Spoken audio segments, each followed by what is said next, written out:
Hi అండి, welcome to my channel Shravani spicy kitchen. నేను మీ శ్రావణి. ఇవాళైతే నేను దొండకాయ, దీన్నే ఈవీ గార్డ్ అని కూడా అంటారు,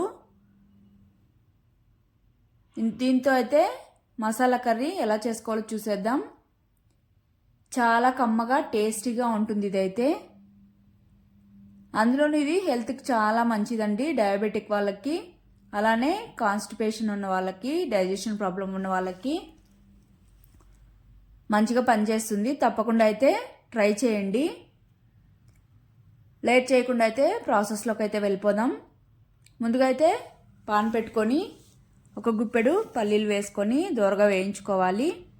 కాస్త వేగిన తర్వాత ఇందులోనే ఒక స్పూను గసగసాలు వేసుకొని అవి కూడా కాస్త ఫ్రై చేసుకోవాలి. ఫ్రై అయ్యాక ఒక స్పూను జీలకర్ర వేసుకొని అది కూడా ఫ్రై చేసుకోవాలి. ఫ్రై అయ్యాక తీసి ప్లేట్లో పక్కన పెట్టేసుకొని చల్లారనివ్వాలి. తర్వాత అదే పాన్లో ఒక స్పూను ధనియాలు వేసుకొని అవి కూడా దోరగా వేయించుకోవాలి. మంటనైతే లో ఫ్లేమ్లో మాత్రమే పెట్టుకోవాలి. ధనియాలు కూడా కాస్త వేగిన తర్వాత ఇందులో లవంగాలు, తర్వాత కొద్దిగా చెక్క, తర్వాత ఒక 5 నుంచి 10 వరకు జీడిపప్పులు కూడా వేసుకొని దోరగా వేయించేసుకోవాలి. వేగిన తర్వాత అయితే తీసి ప్లేట్లో పక్కన పెట్టేసుకొని చల్లారనివ్వాలి. తర్వాత అదే పాన్లో ఆయిల్ వేసుకోవాలి. ఇందులోనే జీలకర్ర, తర్వాత ఆవాలు వేసేసుకొని చిట్పట్లానివ్వాలి.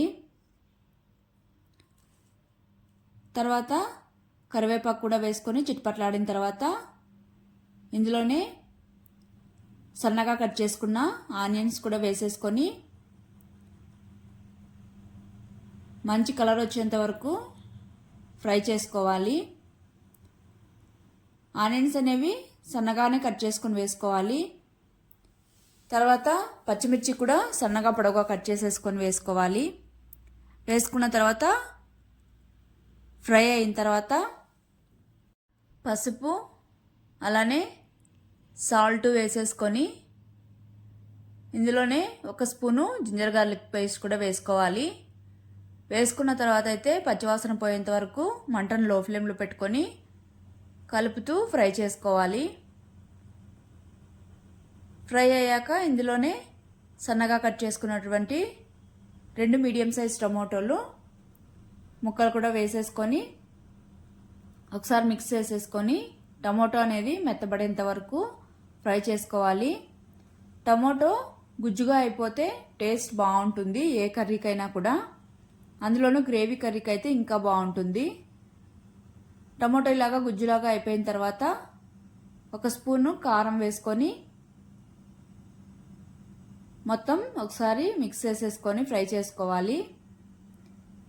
ఫ్రై అయిన తర్వాత ఇందులో దొండకాయ ముక్కలు కూడా వేసేసుకొని మొత్తం మసాలా అంతా ముక్కలకు పట్టేలాగా బాగా మిక్స్ చేసేసుకొని ఒక 2 మినిట్స్ మూత పెట్టుకొని మగ్గించుకోవాలి.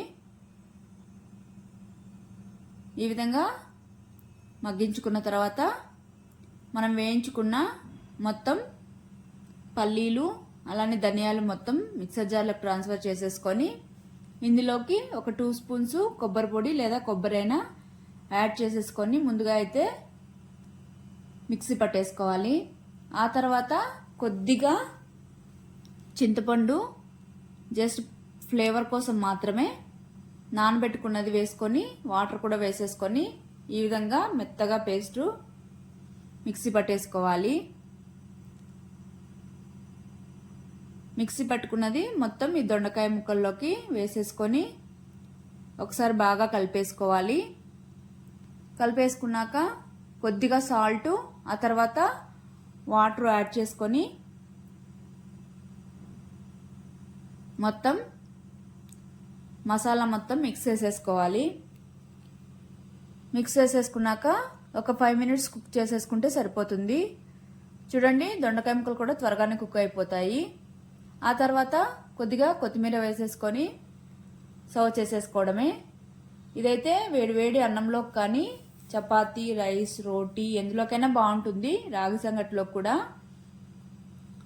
తప్పకుండా అయితే ట్రై చేయండి. ఖచ్చితంగా అయితే నచ్చుతుంది. చాలా కమ్మగా కూడా ఉంటుంది. ట్రై చేసి మీకు ఎలా వచ్చిందో కామెంట్ చేయండి. అలానే మరిన్ని వీడియోస్ కోసం అయితే మన ఛానల్ అయితే సబ్స్క్రైబ్ చేసుకోండి. Okay bye. Thank you for watching.